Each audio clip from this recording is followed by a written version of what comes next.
Hello' everyone, আজি ব্লগটো আৰম্ভ কৰিছোঁ মোৰ ঘৰৰ পৰা, মাৰ ঘৰৰ পৰাই। আৰু ইমান ভাল হোৱা নাই, আজি প্ৰথম বনাইছোঁ যে সেইকাৰণে মোৰ ফাৰ্ষ্টৰ কথাখিনি নুঠালোঁ, ইয়াত অলপ এডিট কৰি দিলোঁ। এয়া মোৰ ভাইটি আৰু এইটো হৈছে মোৰ পেহীৰ ল'ৰা। হেল্ল' কৈ দিয়া। হাই অলপ লাজ কৰিছে সিহঁতি। আৰু এয়া হৈছে মোৰ মা, এয়া আমাৰ পিতাজী এতিয়া ঘৰলৈ আহিছে। আৰু এইজনী আমাৰ জিন্দি, তাই আৰু এই বাৰান্দাতে থাকে আৰু গোটেই দিনটো। আৰু এয়া আহি পালেহি মোৰ মানুহজন। আৰু এতিয়া আমি গৈছোঁ এখন ৰিজৰ্টলৈ। এইপিনেদি গৈ আছোঁ আমি এতিয়া ৰিজৰ্টলৈ। ৰিজৰ্টখন বেছি দূৰ নাই, ইয়াৰ পৰা বেছি দিন হোৱা নাই খোলা। ব'লক আপোনালোকক দেখাম আজি ব্লু মুন ইক' ৰিজৰ্ট।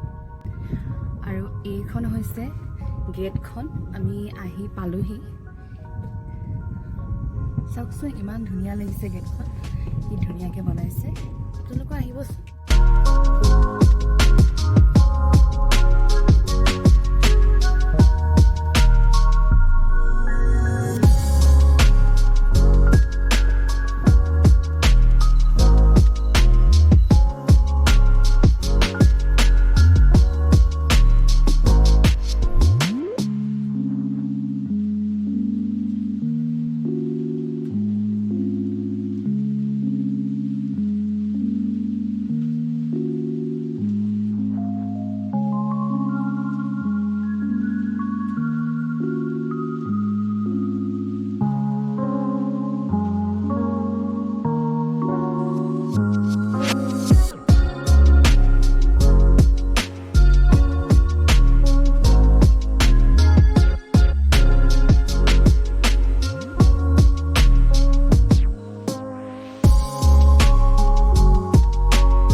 আৰু এয়া আহি গ'ল আমাৰ খানা।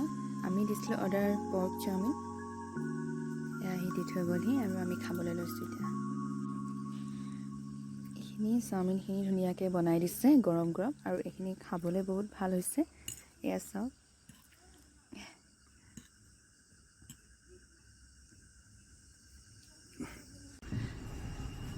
আমি এতিয়া যাবলৈ লৈছোঁ খাই বৈ। ভাল লাগিলে ৰিজৰ্টখনলৈ আহি, আপোনালোকো আহিব ফ্ৰী থাকিলে। আৰু এইখন গেটখন দেখাই দিছোঁ, গেটখন বহুত ধুনীয়া হয়, ৰাতি খুব ভাল লাগে আহিলে। দিনত আৰু ভাল লাগিব কাৰণ ওচৰ পাজৰ ভিউটো দেখা পোৱা যাব। আৰু ৰাস্তাটো হৈছে এইটো অহা। ঠিক আছে, আজিলৈ ইমানেই, বাই বাই।